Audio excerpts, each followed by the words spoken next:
Hello everyone, তো আজকে আবার চলে এসেছি। আজকে আমাদের বাড়িতে যা রান্না হয়েছে সেটা তোমাদের সাথে শেয়ার করতে। আজকে আমার মা রান্না করেছে পাবদা মাছের ঝোল। সিম্পল একদম ঝোল, না ঝাল না কিছু, নর্মাল যেরকম ঝোল করে সেরকম। এখানে রয়েছে পাবদা মাছ ভেজে তুলে রাখা, সর্ষের তেলের মধ্যে কালো জিরে ফোড়ন দেওয়া হয়েছে। তারপর একে একে সব সবজি, আলু, শিম, তারপর দিতে হবে টমেটো কুচি আর লঙ্কা, সব একবারে দিয়ে হালকা হালকা ভাজা ভাজা করতে হবে।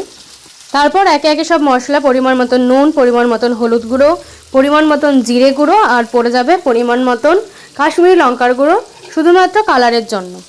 সমস্ত মশলা পড়ে যাওয়ার পরে সমস্ত সবজি কষানো হয়ে গেলে দিয়ে দিতে হবে তার মধ্যে গরম জল। যতক্ষণ না ভালো মতন ফুটে উঠছে ততক্ষণ গ্যাসটা মিডিয়াম আঁচে রেখে ওটাকে ঢেকে রাখতে হবে। যতক্ষণ ঝোল ফুটছে ততক্ষণ আমি আমার এই মর্নিং ড্রিঙ্কসটা খেয়ে নিই।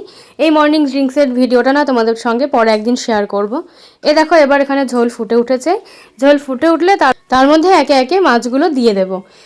পাবদা মাছ খুব একটা বেশি নাড়াচাড়া করা যায় না, ভেঙে যায়, তার জন্য বেশি দিয়ে একটুখানি ফুটে উঠলে পরে তার মধ্যে ধনেপাতা কুচি ছড়িয়ে নামিয়ে ফেললেই রেডি আমাদের পাবদা মাছের ঝোল। আজকের ভিডিওটা এই পর্যন্তই। ভালো লাগলে অবশ্যই আমাকে কমেন্টে জানিও কেমন লাগলো, আর অবশ্যই আমি নতুন কোনো ভিডিও নিয়ে নেক্সট দিন আবার ফিরে আসবো। বাই।